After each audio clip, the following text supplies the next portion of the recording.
Viridiana. Je suis ravie de vous retrouver aujourd'hui, d'autant plus ravie qu'on est début juin et que nous venons de passer la barre des 1000 abonnés sur ma chaîne. Vous êtes 1000 à me suivre, c'est incroyable, je vous remercie beaucoup. Donc on est début juin, je commence à filmer le podcast pour la fin juin. Je voudrais vous présenter ce que j'ai déjà terminé et ce que j'aimerais faire avant la fin du mois. Voilà. Alors, premièrement, il y a la robe que j'ai faite sur mesure pour une cliente dont je vous avais déjà parlé le mois dernier. J'ai refait quelques petits films de la préparation de la 6e toile et je vais vous incruster aussi des photos des versions 6 terminées et de la version finale terminée aussi. Voilà, ça c'est un gros poids qui n'est plus sur mes épaules. Je suis ravie d'avoir fini cette cousette. Je suis ravie qu'elle aille et qu'elle plaise à ma cliente. Ça, c'était un bon point. J'ai commencé par placer sur mon tissu plié en deux toutes les parties du corsage. Donc ici le devant, ici la parmenture devant. Donc j'ai mis cette partie dans le droit fil et ça viendra se mettre sur le biais en fait du cache-cœur. Donc je l'ai choisi dans le droit fil pour que ça se déforme moins. Voilà. Ici j'ai le dos et la parmenture dos. Voilà. Donc tout ça, ce sont des pièces qu'il faut couper 2 fois. Donc j'ai bien plié mon tissu en 2. Ensuite, les parties de jupe sont asymétriques, donc je déplierai mon tissu et puis je pourrai placer tout le reste.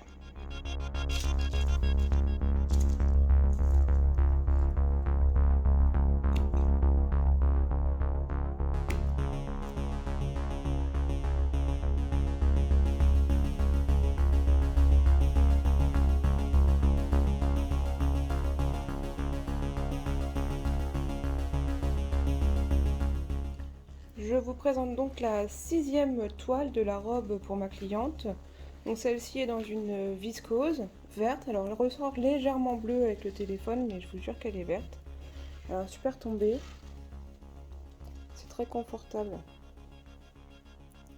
Hop. Voilà, donc c'est une 6e toile qui est tout à fait portable. Alors forcément la viscose se chiffonne un petit peu, mais je pense que ce sera bien agréable pour les soirées d'été. Et la voici de dos, avec tous les petites pinces que j'ai faites sur les fesses pour que ça pose bien. Et voici donc la version finale en satin de soie, qui elle aussi est verte et que vous voyez aussi bleue à la caméra, avec une grande fente sur le côté, au-dessus du genou, bien au-dessus du genou, et une petite fente à l'arrière. Voilà.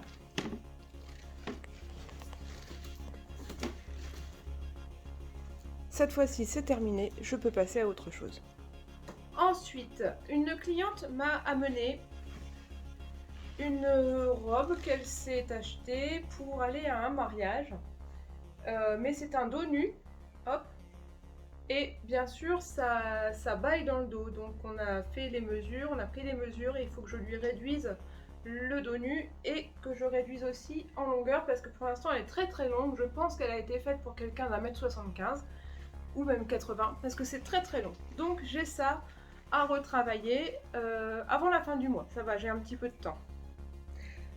Pour la modification de cette robe, j'ai donc démonté tout le dos de chaque côté et j'ai donc décousu tout le dos, mesuré ce qu'il fallait que j'enlève et recousu à un nouvel endroit pour enlever donc 3 cm, un petit peu plus de 3 cm au niveau du centre dos, du milieu dos.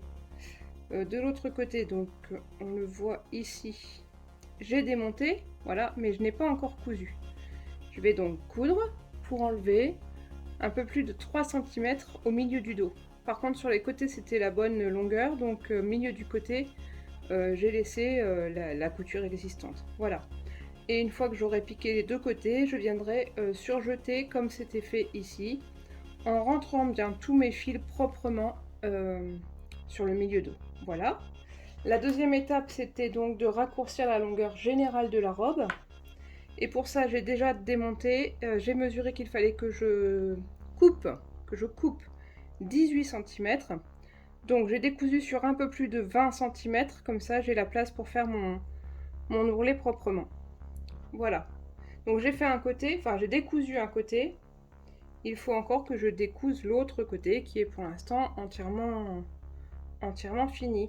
Voilà. Ça avance, il y a encore un petit peu de temps. Toujours dans les réparations, modifications, mon mari a 2 pantalons qui sont maintenant trop petits à la taille. Donc c'est des Levi's, et vous connaissez les Levi's, ils sont souvent très larges en bas. Donc au niveau de la taille, ils peuvent aller à mon fils, sauf que lui, il veut pas du tout de jambes larges comme ça. Donc il faudrait que je fitte les jambes pour que ça convienne à mon fils. Mais un des 2 jeans est vraiment très usé en bas. Je crois que c'est celui-ci. Il y a quasiment plus de matière, donc je pense que là je vais lui faire un Bermuda dans ce jean. Donc un que je vais fitter pour que ça ne corresponde plus à un 501 mais plutôt à un 511, et l'autre que je vais transformer en Bermuda. Voilà, ça c'est à faire rapidement aussi, hein, ça évitera que ça traîne dans mon atelier. Concernant la transformation d'un des jeans en short, j'ai pris en modèle un des shorts qui vont à mon fils. J'ai coupé sensiblement la bonne longueur. Voilà. Je vais juste faire un rempli d'1,5 cm en bas. J'ai surfilé, oui. J'ai tout surfilé à la surjeteuse, 3 fils mais assez serrés pour que ce soit propre. Je vais ouvrir les coutures sur le côté pour avoir le moins d'épaisseur possible, mais comme ici c'est une couture rabattue déjà extrêmement épaisse, je ne peux pas faire un ourlet avec un double rempli. Je vais juste faire un rempli simple et je surpiquerai avec un fil bien jaune comme celui-ci, spécialement pour les surpiqûres de jeans. Voilà, donc là je vais marquer mon pli.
Et voilà, le jean est raccourci en short.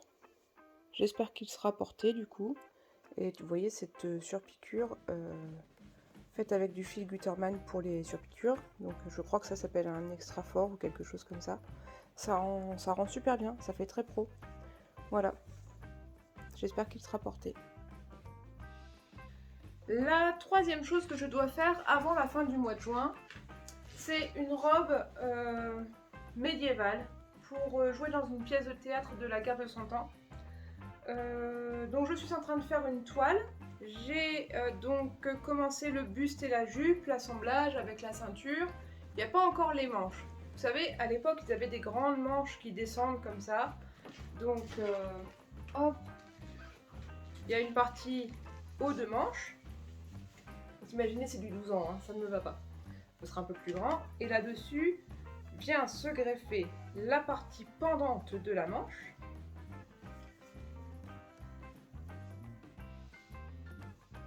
Comme ceci, voilà. Donc je suis en train de faire des tests. pour voir si tout va bien avant de couper dans le tissu définitif qui sera tout bêtement un satin de polyester puisque pour juste une soirée le satin de polyester fera bien l'affaire. J'utilise le patron Aliénor de Gasparine, je l'ai trouvé sur Makerist. Ça va jusqu'aux 12 ans mais je pense que c'est un 12 ans qui taille bien grand. Bon, et bien j'ai fini la toile de la robe médiévale. Hop, j'essaie de me reculer, j'aurai pas tout en entier. Mais bah écoutez, ça rend pas mal, ça se monte plutôt bien. Il n'y a qu'à la ceinture où j'aurai sûrement une modification à faire parce qu'ils ont fait une amphore mais ça se pose pas bien, il n'y a pas les bonnes distances. Bon, c'est pas grave, ça joue à pas grand chose, un petit centimètre, mais je pense que je ferai un bandeau plus simple. Ce soir, je vois la destinataire, je vais donc pouvoir lui faire essayer. Et comme ça, je verrai les modifications à faire sur ma version finale.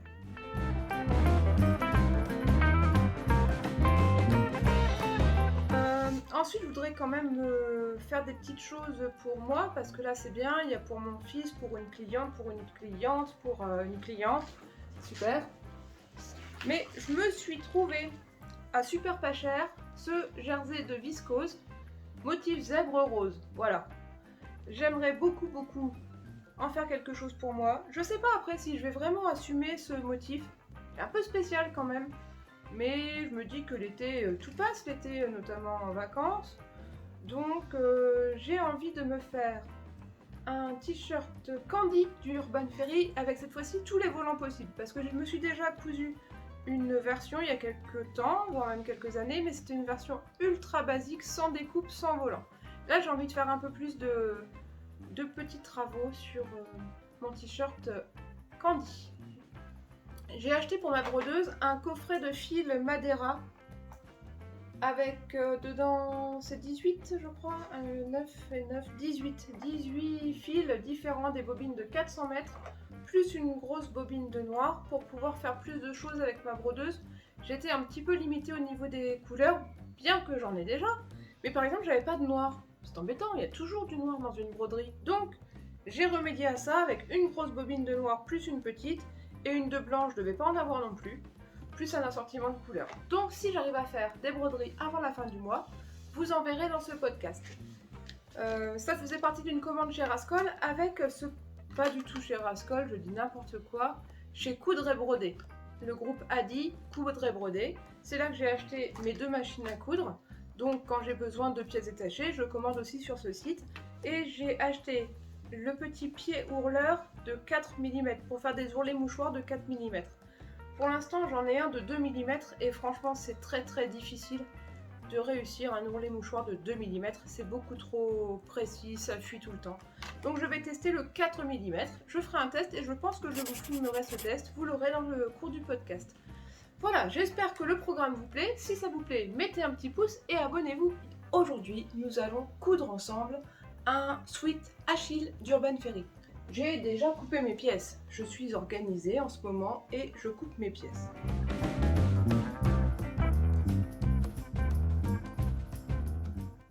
Nous avons ici le dos. C'est un French Terry orange que j'ai eu chez les Coupons Saint-Pierre. Voir le haul précédent si vous voulez, je vous mettrai un petit i. Et voilà, j'ai procédé exactement de la même façon pour poser la bande d'encolure, comme j'avais posé les poignées de manche et comme j'avais posé la bande de bas de sweat. Et nous voilà avec un sweat complètement terminé. Sur un t-shirt, on peut faire une surpiqûre, soit avec un point zigzag double ou une aiguille double ou une recouvreuse, mais j'avoue que sur les sweats, j'aime autant quand il n'y a pas de surpiqûre. Voilà, une fois que ça aura été lavé une fois et repassé, ça ne gondolera plus comme ça, on ne verra plus cette marque de pliure sur le bord-côte. C'est un sweat pour mon grand, je pense qu'il lui ira parfaitement.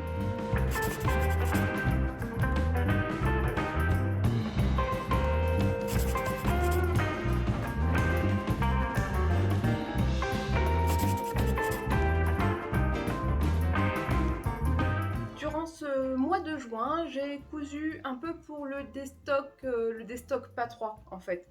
parce que j'ai déstocké du tissu, mais je n'ai pas utilisé de magazine pour coudre ce tissu. J'ai utilisé une chute de double gaze bleu pour faire un short sur la base du pantalon Ulysse d'Urban Ferry. C'est un pantalon pour homme avec des poches italiennes de chaque côté, une fausse braguette, hop, et une ceinture élastiquée. Ça peut se faire avec n'importe quel tissu, tant que la ceinture élastiquée est en bord-côte. Donc voilà, là j'ai utilisé de la double gaze, c'est pour mon plus jeune fils. Ça lui va très bien, il est ravi de cette petite cousette express et moi je suis très contente d'avoir sorti la double gaze de mon stock parce que c'est vraiment pas une matière que j'aime utiliser. Donc voilà, comme ça je n'en ai plus, je suis tranquille. Durant ce mois de juin toujours, j'ai cousu un jersey de viscose que m'avait offert Elsa. Elle m'avait offert une chute assez conséquente de son stock. Et j'ai cousu un t-shirt Candy d'Urban Ferry. Comme ça, j'ai éclusé ce coupon. Et j'ai une petite cousette très légère pour cet été qui s'annonce pour l'instant assez chaude. Je vous retrouve donc à la fin du mois de juin pour faire un peu le bilan de ce mois écoulé.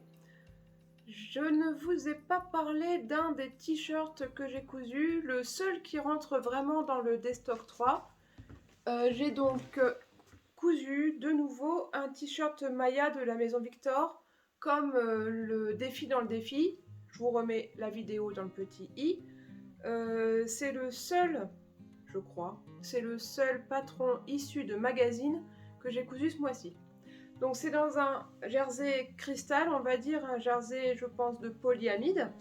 Et donc le top Maya a des petits plis comme ça, en dessous de l'empiècement devant, de chaque côté. Et c'est hyper agréable à porter les jours où il a fait chaud. Le fait qu'il soit extrêmement ample, l'air circule et on n'a pas trop chaud. Voilà. C'est le seul projet qui rentre réellement dans le Destock 3 puisque les autres n'étaient pas issus de magazine. Je vous reparle de mon tissu zèbre rose. J'ai pas eu le temps de le coudre.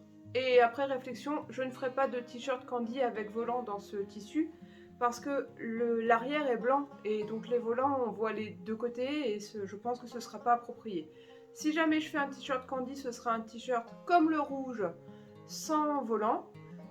Mais je vois bien aussi dedans quelque chose qui ressemblerait plus à un Madison d'Urban Ferry, c'est-à-dire un débardeur. Voilà, c'est peut-être plus ça le projet.